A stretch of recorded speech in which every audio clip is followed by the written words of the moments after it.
Hello, and thank you for joining us for a discussion of Prop 15 with Rex Hime. Rex Hime is the president and CEO of the California Business Properties Association, which serves as a legislative advocate on behalf of more than 10,000 members in organizations including NAIOP, ICSC, SoCal, and many others. Rex has decades of experience working inside and in partnership with the California state government. Most recently, Rex has been involved in building a coalition to respond to the threat of split roll taxes, which is the subject of our conversation today. Welcome, Rex. Thanks for joining us. Thanks, Chris, and it's a pleasure to be here today.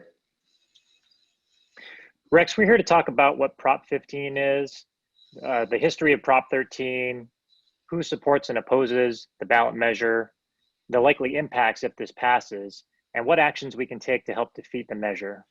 However, first question I need to address is the elephant in the room. You named one of your sons Reagan, so how can we expect you to provide a fair and balanced perspective today on a proposition that would raise taxes? Well, there you are sneaking one in. By the way, President Reagan and Governor Reagan both took balanced approaches to budgetary actions and taxes, so I have a great comfort level to do this. Great, thank you, Rex. So Prop 15 is on the November 2020 statewide ballot, and voters will soon be asked to make a decision on this measure. Can you give us a little bit of background on how we got here and why Prop 15 is on the ballot today? Sure. And also a little background on Proposition 13 in order to appreciate what Prop 15 does. In 1978, Proposition 13 was voted on by the people of California. What Prop 13 did was set up a system whereby property was taxed. Up until that time, and today still, all property taxes in California have been treated the same way. In the Constitution of California, since its inception as a state, we've always been treated the same. All Prop 13 did was to set up a system whereby how taxes are to be calculated. It takes your base year, that's the value that you paid for the place. You did 1% of that, that's your tax, and that could be increased up to 2% each year thereafter. The reason that was important is that as home values were increasing rapidly in California in the mid-70s, people were actually being taxed out of their homes. And so they were finding that the home that they had bought for $11,000 was now worth $55,000, and they were ill prepared to be able to pay that kind of new taxes. So that's what led to Prop 13. Prop 15, which was the second effort at the same time to change Prop 13, and what it does is very simply eliminate the proposition protection for all commercial real estate. How is that defined? Commercial real estate is obviously that isn't anything residential, but it also includes agriculture and all aspects of agriculture, with the exception if you're growing radishes or zucchini or lettuce, that kind of land does not get reassessed. But if you have orchards, if you have vineyards, if you have a winery, if you have a packaging plant or a processing facility or storages, all those will be taxed. They'll be reassessed to a 2020 value, and then you'll get your new tax bill in 2023. So there's going to be some people who are in for a huge surprise when they have that new tax. A couple other things that Proposition 15 does is it turns on its head the appeal process. The other thing it does is it gives to the legislature authority to, with a simple majority vote, to redefine and make certain interpretations of how Prop 15 should be applied. So what else? Prop 15 is a probably $11.5 billion new property tax, the largest property tax increase in the history of the state. And remember, property tax means every year, it's not a one-time tax. So you're going to be paying that every year. It gives 40% of that to schools and gives 60% of that to local government. After that division, there's no further guidance as to how that money is to be spent. There's nothing in there about reducing class size, hiring more teachers, doing better jobs at the local government, nothing. Which leads you to who are the big supporters of this? Well, the SEIU, Service Employees International Union, or Purple Shirts, as many of you know them, is one of the big beneficiaries and also the third largest supporter of this effort. The first largest supporter is the California Teachers Association, the CTA. And the second largest donor is the Chan Zuckerberg Foundation, or Facebook.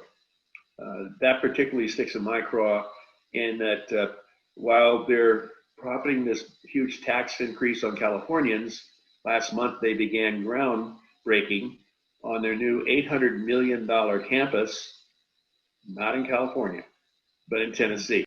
So when supporters say that this is about funding for schools, it's really not about funding for classrooms and materials and things that would benefit, additional programs, things that would benefit students. You're saying that this $11 billion increase, first of all, it has to go to implement the costs of actually implementing this measure, correct? And so what does that cost look like? And that's a very good question. Glad you asked it, Chris. It's going to cost, according to the California assessors, and they're the ones that have to do this, it's going to cost $1 billion just to set it up. And then each year, in order to implement it, it's going to cost between $400 and $500 million each year thereafter. And then again, as you said, there is no guidance other than the general. This is the first time the state will take all that property tax and then give it back out. And other than 40% to schools of whatever's left and 60% to local government, sadly, there is no guidance. I mean, I believe everyone would have a different approach or thought about this if they were to say, we're going to reduce class size, we're going to hire more teachers, we're going to do certain things, but there is no guidance. For the most part, the revenue is going to be paid by this increase in property taxes, which is going to fall on property owners. But where is that? Is that actually coming directly from property owners' pocketbooks, or does that get passed on? Well, in some instances, it'll come from the property owners. Some of us are going to take into account, wow, if I pass this whole tax thing on, I'm going to lose my tenants. So maybe I will only pass some of it along. There's many computations of how this will get, but the bottom line is it isn't going to be absorbed solely by the owner of the property. It's going to be passed on to the tenant, and guess what the tenant's going to do? That tenant is going to pass those costs on to their consumer. If they're a pizza parlor, your pizza cost is going to go up. If you're a Thai restaurant, it's going to cost more to take out Thai food that you normally pick up. Agriculture has said because of what it's going to do to them, that it's going to significantly increase food costs in California. So the bottom line here is this, guess what? The taxpayers of California, the consumers of California, are the ones who are really going to be paying for this tax. So you mentioned some of the supporters earlier.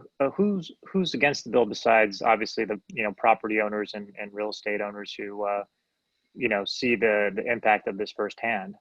Well, as I mentioned earlier, the California Assessors Association did an analysis, and the costs are such, and the difficulty with implementing this has led them to say, vote no on Prop 15.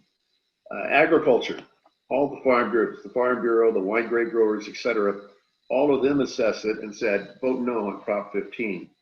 And of course, the business groups, but we've also been joined by all the small business organizations, and most importantly, by a lot of the social ethnic justice groups. The NAACP has said, this is going to be very bad for our community. The Latino organizations have said, this is going to be very bad for our community. And they've joined in the opposition. Willie Brown is one of the spokespersons against it. Antonio De La Rosa, the former mayor of LA, has come out against it. And this is going on up and down the state with Democrats saying, this is not good for the small business community and the people who we're trying to bring included into our economic growth, etc. They're the ones that are going to suffer most. And quite candidly, the opposition grows every day. To date, 17 newspapers have editorialized on this. 15 have editorialized in opposition. 2 have editorialized in support. Got it. And besides the impact to the business climate in California, is there a danger here that this opens the door to not a split roll, but just a do-away of Prop 13? And how do you sort of see that playing out? Yeah, this doesn't open the door. This blows the dam wide open. The Howard Jarvis Taxpayers Association because they understand every single organization that's involved in supporting Proposition 15 have come out for years and tried to overturn Prop 13. SEIU and CTA at the very beginning, back in 1978, filed lawsuits against the implementation of Prop 13 when it was first passed. That hasn't changed. Their goal is to end the protections of Prop 13 for everybody in California. So homeowners are the ultimate target of this. 15 is just the halfway movement there. But that's again why I said Howard Jarvis Taxpayers Association are very much involved in our effort to defeat this. And by the way, the Ledge Analyst's office, that impartial body at state government, said more than likely we would lose between 85 and 130,000 jobs in California should this become the law. Wow. I think it's really apparent that this has no good side whatsoever. So to summarize, Prop 15 would raise taxes without a strong guarantee that this money is going to be used to improve the quality of education in California. And the cost of these taxes are going to be passed on and create a worsening of the business climate in the state. So what can we do? This measure is on the November 2020 statewide ballot. So it's coming up in a month or two here. And what can we do to help defeat this bill? And why is it important for us to act now? This is the hand-to-hand combat, shall we say. There's two important things that you can do. You can go to our website, noonprop15.org, sign up in opposition. You can donate there, and you can add your name to those who oppose it. We have several thousands of names of people who just signed up and said we're opposed to this because of what it does and what it reflects. The other thing, when I mentioned hand-to-hand combat, it's really important that people get a chance to understand that Proposition 15 isn't what it says it is. And that means, please talk to the people who work in your office with you. Talk to your family. Talk to your Rotary Club. Talk to your church. Talk to your pickleball group. Whatever kind of folks you have an opportunity to chat with.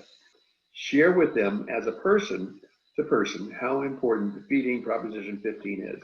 That's the most important thing that you can do. Or you can contact your local NAIOP chapter, and they have the mechanism whereby to collect money for us or send money to the CPPA PAC to fight this effort. Got it. Well, thank you so much for your time and for walking us through this very important issue, Rex. Really appreciate it. And looking forward to doing everything we can to help you defeat this bill. Chris, thank you very much. And everyone, don't forget to vote on November 3rd.